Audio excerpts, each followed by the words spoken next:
What's going on, everybody? It's the man with the plan, Joshua Brown. I'm back with another video. And today I will be eating at Tacos and Tequila on Roswell Road in Atlanta, Georgia.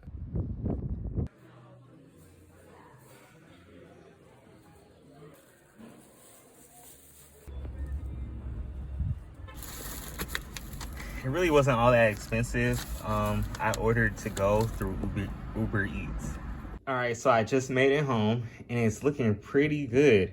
I got the enchilada with rice and beans, and it comes with tortilla chips and their homemade salsa. It was so good. I definitely recommend it. Tacos and Tequilas, Roswell Road. So good.